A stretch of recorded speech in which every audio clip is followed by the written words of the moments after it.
بسم اللہ الرحمن الرحیم۔ پروگرام الکلام میں آپ تمام دیکھنے والوں کو خوش آمدید۔ گزشتہ پروگرام میں ہم نے دو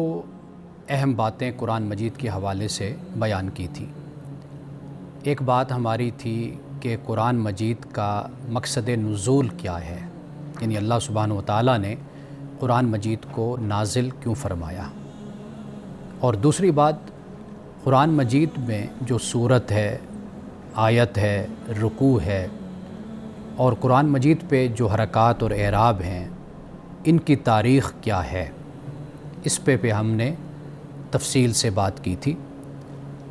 آپ جانتے ہیں کہ جب ہم قرآن مجید کی تلاوت شروع کرتے ہیں تو سب سے پہلے ہم تعوذ پڑھتے ہیں، پھر اس کے بعد ہم تسمیہ پڑھتے ہیں، یعنی تعوذ اعوذ باللہ من الشیطان الرجیم بسم اللہ الرحمن الرحیم۔ تو آئیے سب سے پہلے ہم تعوذ پہ بات کرتے ہیں اور پھر اس کے بعد ہم تسمیہ پہ گفتگو کریں گے۔ تعوذ قرآن مجید میں ایک مقام پہ اللہ سبحانہ وتعالیٰ نے یہ فرمایا ہے کہ فَإِذَا قَرَأْتَ الْقُرْآنَ، کہ جب آپ قرآن پڑھیں تو فَاسْتَعِذْ بِاللَّهِ مِنَ الشَّيْطَانِ الرَّجِيمِ، تو اللہ سے شیطان مردود کی پناہ مانگا کریں، یعنی اللہ سبحانہ وتعالیٰ آپ کو شیطان مردود سے بچائے۔ اب یہاں پہ یہ نقطہ یاد رکھیے کہ قرآن مجید کی جب ہم تلاوت کریں اور تعوذ ہم پڑھیں تو تعوذ پڑھنے کا مقصد یہ نہیں ہے کہ یہ صرف ایک دفعہ پڑھنا ہی ہوتا ہے۔ اس کا مقصد یہ ہوتا ہے کہ جب آپ تعوذ کی تلاوت کرتے ہیں، جب آپ اعوذ باللہ من الشیطان الرجیم پڑھتے ہیں تو گویا کہ آپ اپنے آپ کو ہر طرح کے شیطانی خیال سے علیحدہ کر لیتے ہیں، اور وہ تصورات، وہ نظریات، وہ خیالات کہ جو آپ کے اپنے پیدا کردہ ہوتے ہیں ان کو آپ چھوڑ دیتے ہیں اور پھر قرآن مجید کی تلاوت کرنا شروع کرتے ہیں۔ اب یہاں پہ ایک سوال بہت اہم ہے کہ شیطان کی بہت سی برائیاں ہیں، یعنی بہت سی بری صفات ہیں جو قرآن مجید نے بیان کی ہیں، لیکن یہاں پر اللہ سبحانہ وتعالیٰ نے شیطان کے ساتھ رجیم، یہ اس کی صفت یہاں پر لگائی ہے، یعنی استعمال ہوئی ہے۔ تو اس کی وجہ کیا ہے؟ قرآن مجید جب ہم پڑھتے ہیں تو قرآن مجید میں اللہ سبحانہ وتعالیٰ نے شیطان کو عدو مبین بھی کہا، یعنی واضح اور کھلم کھلا دشمن۔ وَإِنَّ عَلَيْكَ اللَّعْنَةَ إِلَىٰ يَوْمِ الدِّينِ، قیامت کے دن تک اس پر لعنت بھی کی ہے، یعنی یہ لعین بھی ہے۔ قرآن مجید نے اس کو کفور بھی کہا، یعنی کفور سے مراد ہے ناشکرا،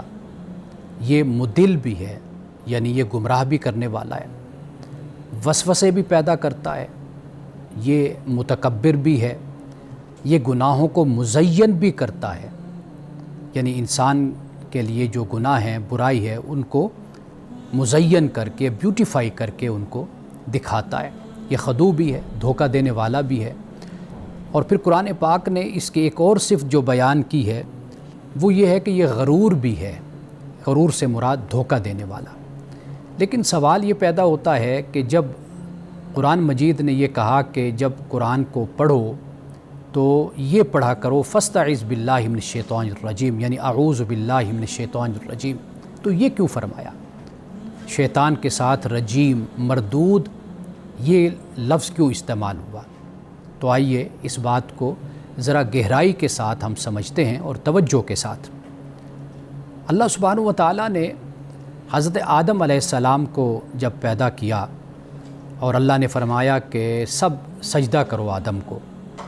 تو ملائکہ نے سجدہ کیا الا ابلیس، لیکن اس ابلیس نے یعنی شیطان نے سجدہ نہیں کیا۔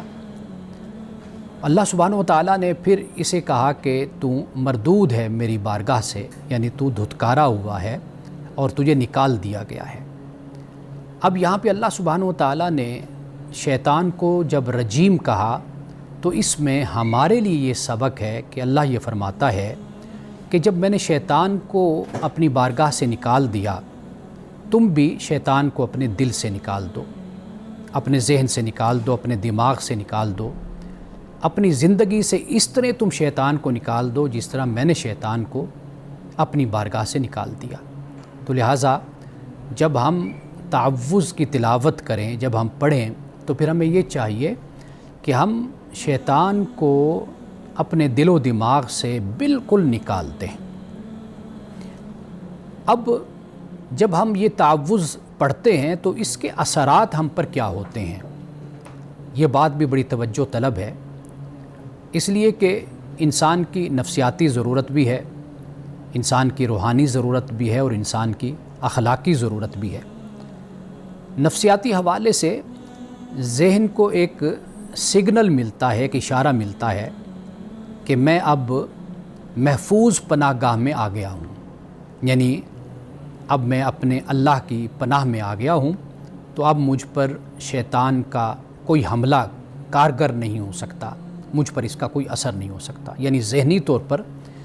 انسان ایک ٹرینکویلٹی، جس کو انگلش میں کہتے ہیں، کہ ایک امن اور ایک سلامتی اور ایک سکون اور اطمینان کی حالت میں آ جاتا ہے۔ یہ انسان پر اس کا نفسیاتی اثر ہوتا ہے۔ اب دیکھیے کہ روحانی حوالے سے یہ ایک اسپرچول شیلڈ جس کو ہم کہتے ہیں، یعنی دل میں سکون، دماغ میں روشنی اور عمل میں اخلاص اس سے پیدا ہوتا ہے۔ یعنی یہ ایک اسپرچولیٹی شیلڈ ہمارے لیے یہ آیت، یہ تعوذ یہ بن جاتی ہے۔ اسی طرح اخلاقی حوالے سے دیکھیے تو شیطان متکبر ہے، جیسے ابھی میں نے شیطان کی کچھ بری صفات آپ کے سامنے رکھی ہیں کہ شیطان متکبر ہے، شیطان غرور ہے، یعنی دھوکہ دینے والا ہے، شیطان برائی کو مزین کرنے والا ہے، شیطان تکبر کرنے والا ہے، اور اس کے علاوہ اور بری باتیں اس کے اندر موجود ہیں۔ جب ہم تعوذ کی تلاوت کرتے ہیں تو گویا کہ ہم اخلاقی حوالے سے ہم اللہ کی بارگاہ میں یہ عرض کر رہے ہوتے ہیں کہ مولا، ہم نے شیطان سے علیحدگی اختیار کر لی، یعنی تکبر سے، لالچ سے، حرص سے، طمع سے، حسد سے، وہ برائیاں جو شیطان کی پہچان اور اس کی شناخت اور اس کی علامت ہیں،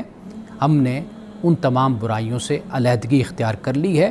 اور اے اللہ ہم اب تیری بارگاہ میں آ گئے ہیں۔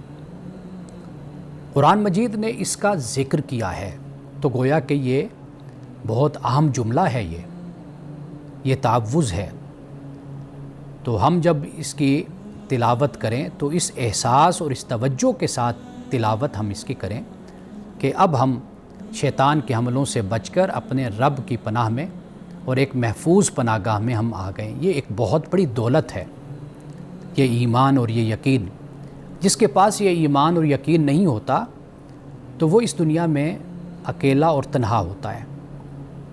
اس کے ساتھ کوئی نہیں ہوتا۔ کوئی مشکل ہو، کوئی مصیبت ہو، اندھیرا ہو، تاریکی ہو، تو وہ اکیلا ہی ٹامک ٹوئیاں بھی مارتا ہے، بھٹکتا رہتا ہے، پریشان بھی رہتا ہے، کبھی ادھر جاتا ہے، کبھی ادھر جاتا ہے۔ لیکن جب ایمان اور یقین کی دولت انسان کے پاس ہوتی ہے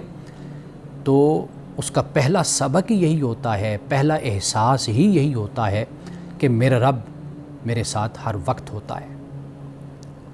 اب ناظرین کرام، ہم آتے ہیں بسم اللہ الرحمن الرحیم کی طرف۔ اب یہ آیت بھی قرآن مجید میں ہے، یعنی حضرت سلیمان علیہ السلام نے جب ملکہ سبا کو خط لکھا تھا تو اس خط میں یہ فرمایا تھا کہ انہ من سلیمان و انہ بسم اللہ الرحمن الرحیم، کہ یہ خط سلیمان کی طرف سے ہے، اور پھر اس خط کا آغاز اللہ کے نام کے ساتھ ہے، وہ اللہ جو رحمان رحیم ہے۔ انبیاء علیہ السلام کے خطوط جو ہمیں ملتے ہیں تو اس میں یہ لفظ ہمیں، یہ آیت کہہ لیجئے، یہ جملہ کہہ لیجئے، یہ ہمیں سر فہرست یعنی پیشانی پر ہمیں ملتا ہے۔ رسول اللہ صلی اللہ علیہ وسلم بھی اسی طرح ہی جب آپ نے خطوط لکھے تھے تو گویا کہ ہر کام یعنی قرآن مجید کی تلاوت ہے، آپ کوئی کام شروع کرنے لگے ہیں تو اس کے شروع میں ہم بسم اللہ الرحمن الرحیم پڑھتے ہیں، اور ہمیں پڑھنی چاہیے۔ رسول اللہ صلی اللہ علیہ وسلم کی حدیث ہے کہ آپ صلی اللہ علیہ وسلم نے فرمایا کہ کل امر ذی بال لا یبدأ فیہ بسم اللہ فہو ابتر۔ فرمایا کہ ہر وہ کام کہ جو اللہ کے نام کے بغیر شروع کیا جاتا ہے تو فرمایا وہ بے نتیجہ ہوتا ہے، وہ بے برکت کام ہو جاتا ہے۔ تو اس لیے ہمیں اسی بات کی تعلیم ہے کہ ہم ہر کام میں بسم اللہ الرحمن الرحیم پڑھا کریں، یعنی ہر اچھے کام میں۔ رسول اللہ صلی اللہ علیہ وسلم سے جو دعائیں منسوب ہیں، جو روایت کی جاتی ہیں، آپ دیکھیے کہ ہر دعا میں اللہ کی یاد ہے، اللہ کا ذکر ہے۔ آپ سو کر اٹھے ہیں تو اللہ کو یاد کر رہے ہیں، سونے لگے ہیں تو اللہ کو یاد کر رہے ہیں، آپ جوتے پہننے لگے ہیں تو اللہ کو یاد کر رہے ہیں، آپ مسجد میں داخل ہو رہے ہیں اللہ کو یاد کر رہے ہیں، نکل رہے ہیں تو اللہ کو یاد کر رہے ہیں، آپ واش روم میں جا رہے ہیں تو اللہ کو یاد کر رہے ہیں، باہر آتے ہیں تو اللہ کا ذکر کرتے ہیں،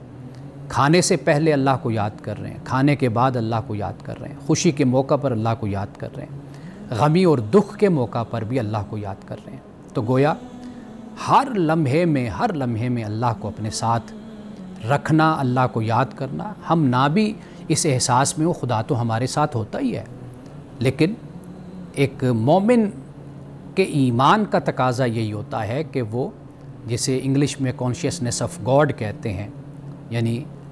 خدا آگہی، یہ بنیادی بات ہے کہ مسلمان اکیلا ہوتا ہے تو دوسرا خدا ہوتا ہے، دو ہوتے ہیں تو تیسرا خدا ہوتا ہے، تین ہوتے ہیں تو چوتھا خدا ہوتا ہے۔ خدا کبھی بھی غائب نہیں ہوتا، غیر حاضر نہیں ہوتا۔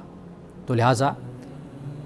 جب ہم قرآن مجید دیکھتے ہیں تو قرآن مجید کی 114 صورتوں میں سے 113 صورتوں کے شروع میں بسم اللہ الرحمن الرحیم یہ جملہ، یہ آیت موجود ہے۔ گویا کہ قرآن مجید سے ہی ہمیں اس بات کی تعلیم مل جاتی ہے کہ جب بھی آپ کوئی کام کریں تو پہلے اللہ کو یاد کریں، بسم اللہ الرحمن الرحیم یہ آپ پڑھا کریں۔ سورۃ التوبہ کے شروع میں بسم اللہ الرحمن الرحیم نہیں ہے، اس کی کیا وجہ ہے، کیا سبب ہے، وہ سورۃ توبہ کو اسے سورۃ برات بھی کہتے ہیں، اس کو پڑھ کر خود معلوم ہو جاتا ہے، اس لیے کہ اس صورت میں کفار و مشرکین کے لیے جو مہلت تھی، جو مدت تھی، وہ ختم ہو گئی۔ اب خدا کی طرف سے ان پر جو عذاب آنا تھا وہ اس کا بیان اس صورت میں ہے۔ تو لہٰذا جس صورت میں ایک بیان ہے عذاب کا تو وہاں پر پھر بسم اللہ الرحمن الرحیم نہیں ہے۔ تو یہاں سے ایک بات تو سامنے آ جاتی ہے کہ 113 صورتوں کے شروع میں اللہ کی رحمانیت و رحیمیت کا ذکر ہے، ایک صورت میں نہیں ہے، یعنی اس کے شروع میں نہیں ہے۔ تو لہٰذا خدا کی جو ذات ہے، اس کی جو صفات ہیں وہ زیادہ رحمت والی ہیں، اور کہیں پر اگر رحمت ہمیں نظر نہیں آ رہی تو اس کی بھی ایک حکمت اور اس کا بھی ایک سبب ہے جو ہمیں سورۃ التوبہ کی صورت میں نظر آتا ہے۔ ناظرین کرام، یہاں پہ ایک وقفہ لیتے ہیں، وقفے کے بعد بسم اللہ الرحمن الرحیم پہ ہماری گفتگو جاری رہے گی۔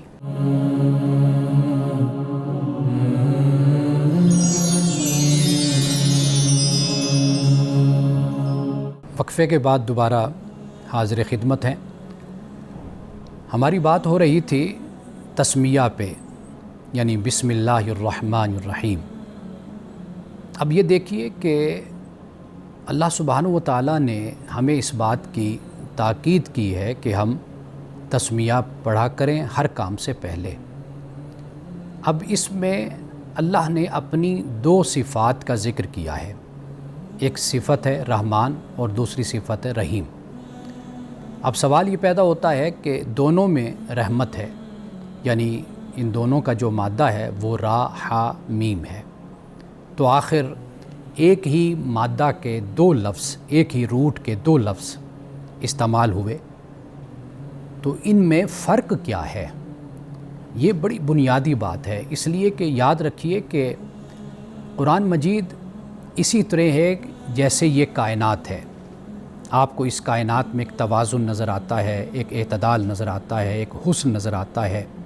ایک خوبصورتی آپ کو نظر آتی ہے۔ قرآن مجید نے جس کو تسویہ کہا، یعنی انسان کو پیدا کیا، اس کائنات کو بنایا، تو ایک عدل، ایک تسویہ اللہ نے اس میں پیدا کیا ہے۔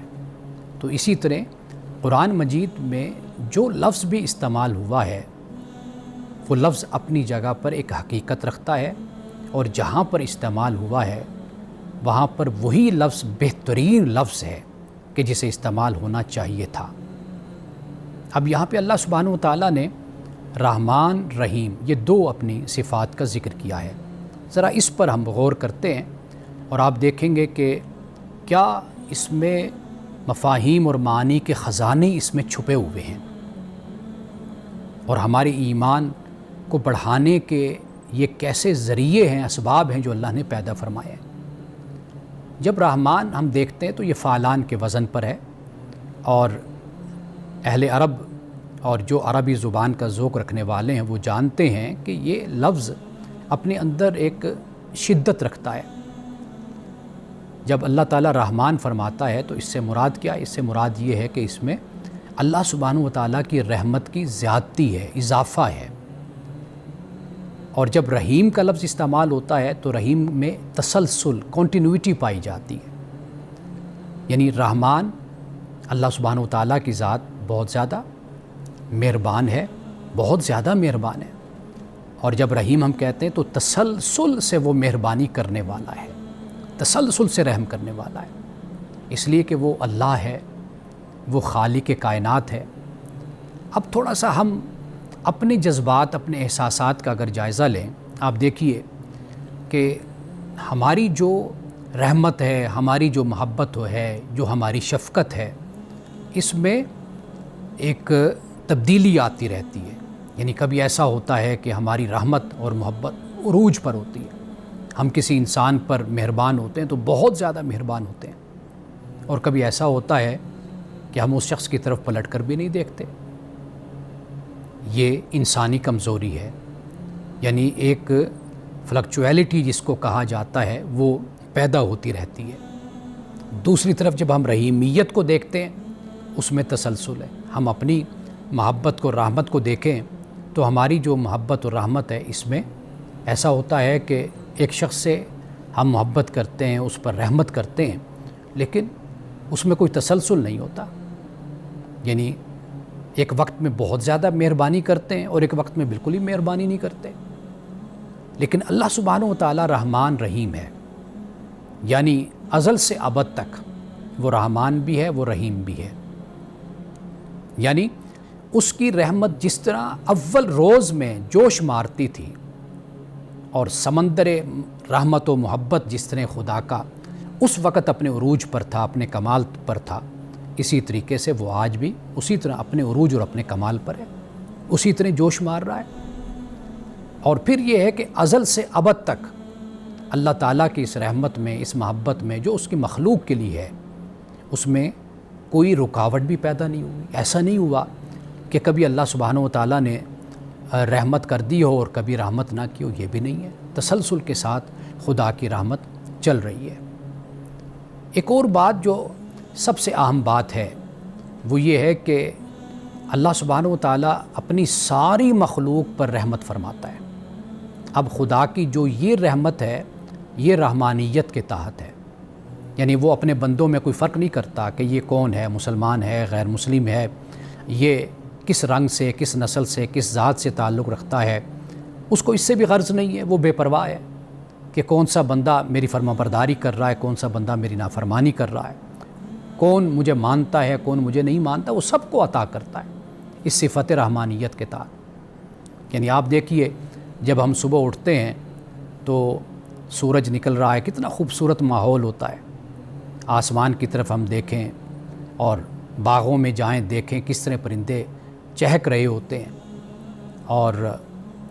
یہ جو ماحول آپ کو نظر آتا ہے اس سے سارے استفادہ کرتے ہیں،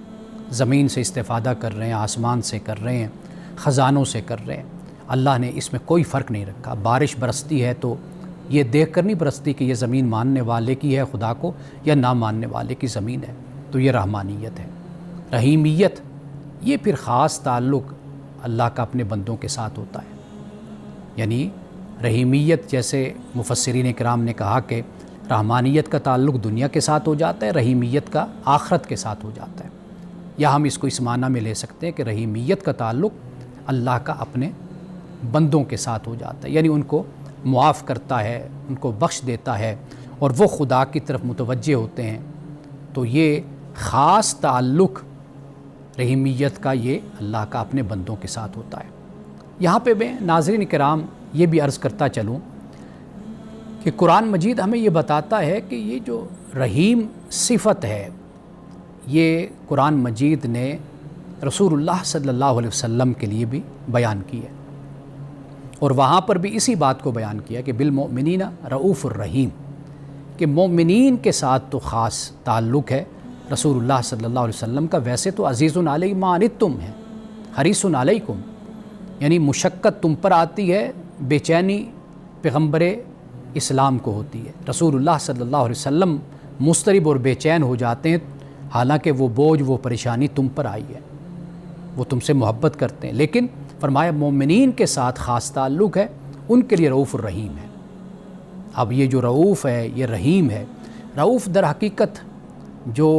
نقصان ہوتا ہے، شر ہوتا ہے، اس کو دور کرنے والی جو ہستی ہوتی ہے، ذات، شخصیت، اس کو رؤوف کہتے ہیں، اور وہ شخصیت کے جو نفع دینے والی ہے، فائدہ دینے والی ہے، اس کو رحیم کہتے ہیں۔ تو رسول اللہ صلی اللہ علیہ وسلم کی صفت بھی رحیم ہے، یعنی آپ مومنین سے خاص طور پر محبت کرنے والے ہیں، اور مومنین پر آپ خاص طور پر رحیم ہیں۔ ویسے تو قرآن نے بیان کیا وما ارسلناک الا رحمۃ للعالمین، کہ نبی صلی اللہ علیہ وسلم ہم نے آپ کو نہیں بھیجا مگر تمام اقوام عالم کے لیے رحمت بنا کر بھیجا ہے۔ تو ہیں تو آپ سب کے لیے رحمت، جو دین لے کر آئے، جو آپ کو اللہ نے اخلاق سے نوازا، جو کردار آپ کا تھا وہ تو سب کے لیے تھا، لیکن رحیم کی بات جب کی تو یہ خاص طور پر مومنین کے ساتھ ایک تعلق ہو جاتا ہے۔ تو قرآن مجید نے بسم اللہ الرحمن الرحیم یعنی ہر صورت کے شروع میں یہ آیا، تو یہ آپ یوں کہہ لیجئے کہ یہ ایک first impression is the last impression جس کو کہا جاتا ہے، ایک سافٹ، ایک امیج کہہ لیجئے اللہ سبحانہ و تعالیٰ کی۔ اور بھی بڑی صفات ہیں، یہاں پر آیت کا آغاز جبار سے بھی ہو سکتا تھا، متکبر سے بھی ہو سکتا تھا۔ اللہ سبحانہ و تعالیٰ منتقم بھی ہیں، سزا دینے والے بھی ہیں، اس سے بھی آغاز ہو سکتا تھا، لیکن اللہ نے آغاز قرآن مجید کا اپنی صفت رحمانیت و رحیمیت سے کیا، تاکہ بندوں میں محبت پیدا ہو، بندوں میں توجہ ہو، وہ اللہ کے کلام کی طرف، قرآن کی طرف آئیں، اللہ سے ان کا تعلق خوف کا نہیں بلکہ محبت کا اور شفقت کا اور رحمت کا تعلق خدا کی ذات سے ان کا قائم ہو۔ ناظرین کرام، یہاں پہ ہم وقفہ لیتے ہیں، اس کے بعد جو ہمارے پاس آپ کے سوالات ہیں ان کے جوابات پہ ہم بات کریں گے۔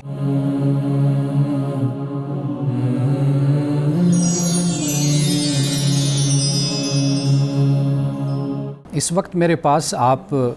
کے کچھ سوالات ہیں جو آپ کی طرف سے بھیجے گئے ہیں۔ میں سوالات کے جوابات دینے سے پہلے ایک دو باتیں میں آپ کی خدمت میں عرض کرنا چاہتا ہوں۔ ایک بات یہ ہے کہ ٹی وی اسکرین پر نمبر ہمارا آ رہا ہوگا، آپ اس پہ کال کر کے یا میسیج کر کے آپ اپنا سوال بھیج سکتے ہیں۔ اور دوسری گزارش آپ سے یہ ہے کہ سوال ایک تو واضح لکھیں اور مختصر لکھیں، یعنی جو آپ کا مدعا ہے، جو آپ کی غرض ہے، جو آپ پوچھنا چاہتے ہیں، آپ صرف اتنا اپنے سوال کو اس حد تک محدود رکھ کر آپ بھیجیں، تاکہ ہم آپ کے مدعا تک پہنچ کر صحیح جو اس کا حل ہے، اس مسئلے کا، اس کے سوال کا جو جواب ہے وہ ہم آپ کو بتا سکیں۔ تیسری بات یہ ہے کہ سوالات بہرحال سوالات ہی ہوتے ہیں، تو بہت سے لوگ اس پر بھی معترض ہوتے ہیں، اعتراض کرتے ہیں کہ یہ کیسا سوال ہوا۔ تو سوال بہرحال سوال ہوتا ہے، تو اس لیے ہمارے پاس جو بھی سوال آئے گا وہ بے شک ایک جو صاحب علم ہوتا ہے اس کے لیے وہ سوال کوئی اہمیت نہیں رکھتا، وہ کہتا ہے کہ یہ کیا بات ہے جو پوچھی جا رہی ہے۔ تو میں اپنی ذات کی حد تک کبھی بھی اس سے اعراض نہیں برتتا۔ میرے پاس جو بھی سوال آئے، میں یہ سمجھتا ہوں پوچھنے والا جو سوال پوچھ رہا ہے اس کے ذہن میں واقعی اس کی کوئی بڑی اہمیت ہوگی یا کوئی اس کو یہ مسئلہ پیش ہوگا تو وہ پوچھ رہا ہے۔ تو سوال جیسا بھی ہو بہرحال آپ مختصر بھیجیں اور اپنے مدعا کے ساتھ اس کو بھیجیں۔ ایک سوال یہ ہے کہ ایک عورت جس کی اپنے شوہر سے طلاق ہو چکی ہے، کیا وہ جب فوت ہوتی ہے اس کی قبر اس کے سابقہ شوہر کے قریب یا ساتھ بنائی جا سکتی ہے؟ یعنی مثال کے طور پر زندگی میں تو طلاق ہو گئی، خاوند فوت ہو گیا، اس کو قبرستان میں دفن کر دیا گیا، اور پھر کسی وقت اس کی جو متعلقہ بیوی تھی وہ بھی وفات پا جاتی ہے، تو کئی دفعہ آپس میں رشتہ داری ہوتی ہے، کزن ہوتے ہیں یا کوئی اور تعلق ہوتا ہے جس کی وجہ سے وہ ایک ہی احاطہ قبروں کا بنایا جاتا ہے۔ تو اب پوچھنے والے نے یہ سوال پوچھا ہے کہ کیا اس متعلقہ کو اس شوہر کے ساتھ یعنی اسی جگہ پر ساتھ دفن کیا جا سکتا ہے؟ تو بالکل دفن کیا جا سکتا ہے، اس پر کوئی بھی اعتراض نہیں ہے۔ اصل جو معاملہ ہوتا ہے وہ یہ ہے کہ جو زندگی میں قرآن مجید نے جو احکام بیان کیے ہیں، یعنی بحیثیت مسلمان اور مومن، اور جب ہم اپنی ازدواجی زندگی کا آغاز کرتے ہیں یا اس کا اختتام کر دیتے ہیں، وہ جو احکام اللہ نے ہمیں دیے ہیں ہم اس کے پابند ہیں۔ جب دنیا سے چلے جاتے ہیں تو پھر ایسا کوئی معاملہ نہیں ہوتا، ان احکام کا جو اطلاق ہے وہ پھر ہم پر کوئی نہیں ہوتا۔ تو لہٰذا اگر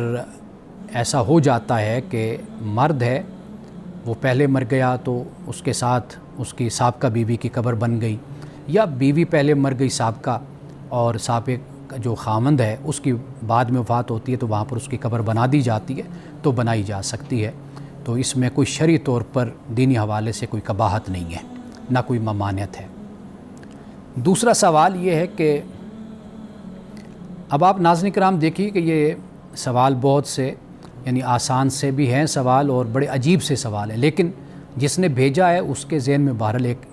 ایک خلفشاری جس کو کہا جاتا ہے، ایک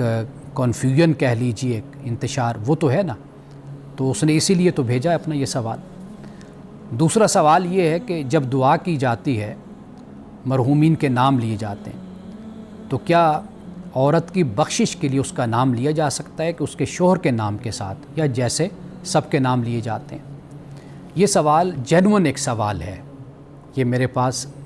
ذاتی طور پر یہ بھیجا گیا ہے۔ وہ اس طرح ہوتا ہے کہ مثال کے طور پر جیسے پہلے میں نے ذکر کیا کہ طلاق ہو گئی، اب وفات ہو گئی، اب جب دعا کی جاتی ہے، جیسے ہمارے ہاں ایک رسم ہے کہ بیٹھ کر سارے قرآن مجید کی تلاوت کرتے ہیں پھر دعا کرتے ہیں، یہ فی الحال ہمارا موضوع نہیں ہے کہ آیا کہ یہ کیا اس کی صورت ہے، یہ جائز ہے یا جائز نہیں ہے، یہ ہمارے ہاں کیوں مروج ہے بر صغیر میں، باقی دنیا میں کہیں پر آپ کو اس طرح نظر نہیں آتی یہ بات۔ تو لیکن بہرحال یہ ایک سوال ہے، وہ یہ ہوتا ہے کہ جب دعا کی جاتی ہے، اب دونوں دنیا میں تو میاں بیوی نہیں رہے، لیکن جب دنیا سے چلے گئے، اب جب کوئی دعا کرنے والا دعا کرے گا، نام لیتا ہے، تو وہ نام میں مرحوم کا نام لے گا تو پھر وہ مرحومہ کا بھی نام لیتا ہے۔ تو آیا کہ ان دونوں کے جو نام ہیں اکٹھے لیے جا سکتے ہیں، تو یہ اس میں کوئی حرج نہیں ہے۔ آپ 10,000 نام لے لیں، آپ میاں بیوی ہوں یا نہ ہوں، آپ دعا میں سب کے نام لے سکتے ہیں۔ ویسے نام نہ بھی لیں، اللہ سمیع ہے، بصیر ہے، علیم خبیر ہے، تو اس کو تو محتاجی کوئی نہیں ہے کہ آپ ایک ایک کا نام لیں۔ آپ سب کے لیے مشترکہ بھی دعا کرتے ہیں، جیسے آپ نماز پڑھتے ہیں، نماز کے بعد آپ اپنے رشتہ داروں کے لیے، اپنے والدین کے لیے یا اپنے مسلمانوں کے لیے، انسانیت کے لیے آپ دعا کرتے ہیں، تو اللہ سبحانہ و تعالیٰ اس کا تو محتاج نہیں ہے کہ بھئی آپ نام لیں گے تبھی اللہ آپ کی دعا کو قبول کرے گا۔ تو آگے انشاءاللہ ہم سوالات کا سلسلہ جاری رکھتے ہیں، تو یہاں پہ ایک مختصر سا وقفہ۔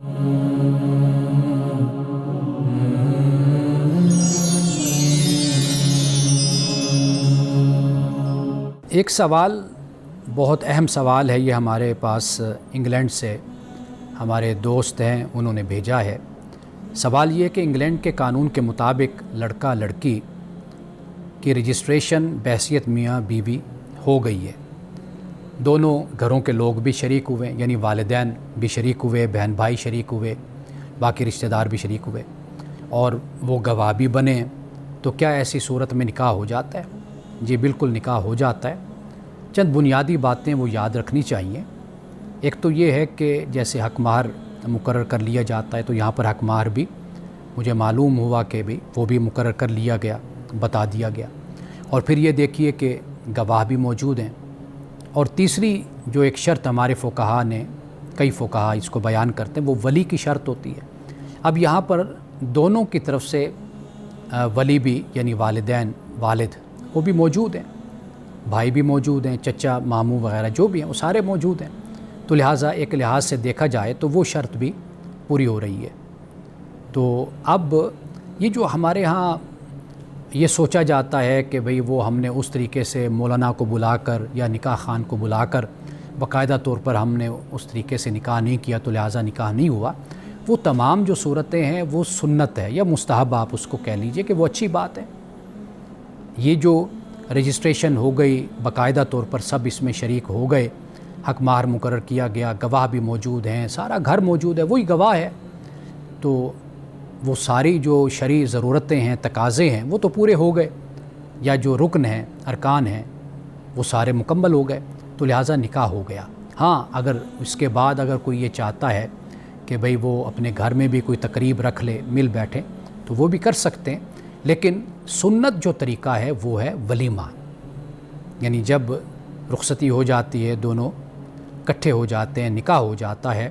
تو اس کے بعد پھر ولیمہ، یہ سنت ہے۔ یہ نکاح ہو گیا یہاں پر، اب اس کے بعد لڑکا اور لڑکی وہ جب اکٹھے رہنا شروع کر دیتے ہیں تو اس کے بعد پھر وہ ولیمہ کا انتظام جو ہے وہ لڑکے کے سپرد ہوتا ہے۔ تو لہٰذا یہ بات ہمیں ذہن میں رکھنی چاہیے کہ جو بنیادی باتیں ہیں دین کی، جو دین تقاضا کرتا ہے، جو شریعت تقاضا کرتی ہے، وہ جب پوری ہو جاتی ہیں تو وہ کام لیجیٹیمائز ہو جاتا ہے، وہ جائز ہو جاتا ہے۔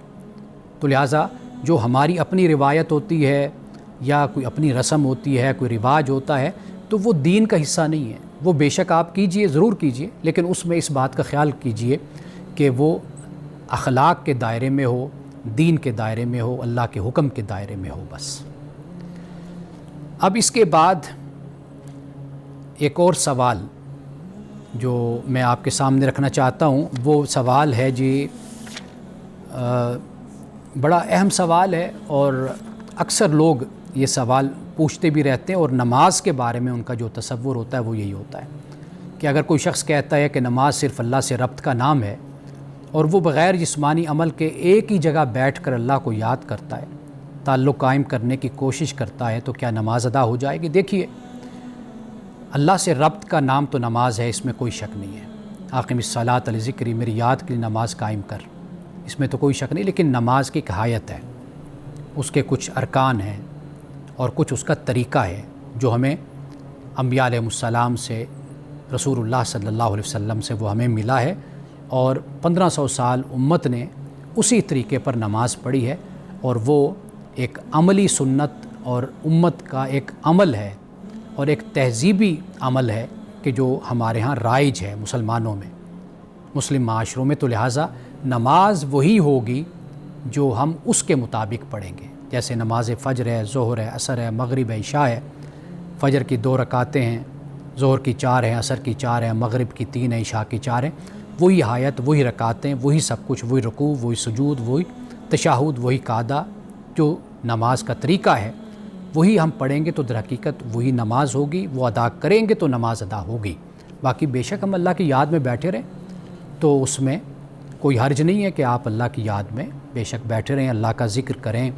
اللہ کے نام کی تسبیح پڑھیں، اللہ کے جو اسماء الحسنی ہیں ان کا آپ ورد کریں، بے شک کرتے رہیں، لیکن وہ نماز نہیں ہے۔ نماز وہی ہے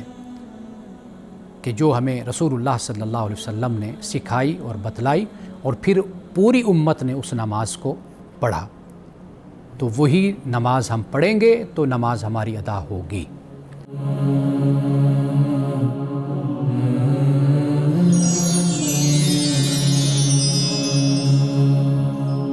حکمت کی بات، یعنی رسول اللہ صلی اللہ علیہ وسلم کی حدیث جو مسند احمد میں بیان کی گئی ہے، وہ یہ ہے کہ رسول اللہ صلی اللہ علیہ وسلم نے فرمایا کہ ایسا زمانہ آئے گا کہ جھوٹے کو سچا اور سچے کو جھوٹا کہا جائے گا، خیانت کرنے والے کو امانت دار اور امانت دار کو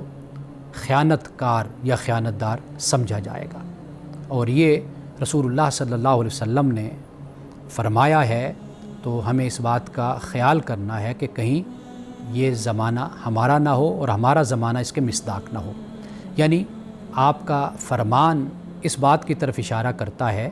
کہ معاشرے کا چال چلن ایسا نہیں ہونا چاہیے کہ جو جھوٹا ہو وہ سچا بن جائے، یعنی نیکی کرنا مشکل ہو جائے، برائی کرنا آسان ہو جائے، بدی کرنا آسان ہو جائے اور اچھے کاموں میں شرکت کرنا اور اچھے کاموں کو سر انجام دینا یہ انسان کے لیے مشکل ہو جائے، تو جب ایسا معاشرہ قائم ہو جاتا ہے اور لوگوں کی ایسی روش اور ایسا رویہ لوگوں کا بن جاتا ہے تو پھر ایسے معاشرے زوال پذیر بھی ہوتے ہیں اور پھر ایسے معاشروں کا وجود زمین سے مٹا بھی دیا جاتا ہے۔ ناظرین کرام، انہی الفاظ کے ساتھ اجازت دیجیے، انشاءاللہ کل دوبارہ آپ کی خدمت میں حاضر ہوں گے۔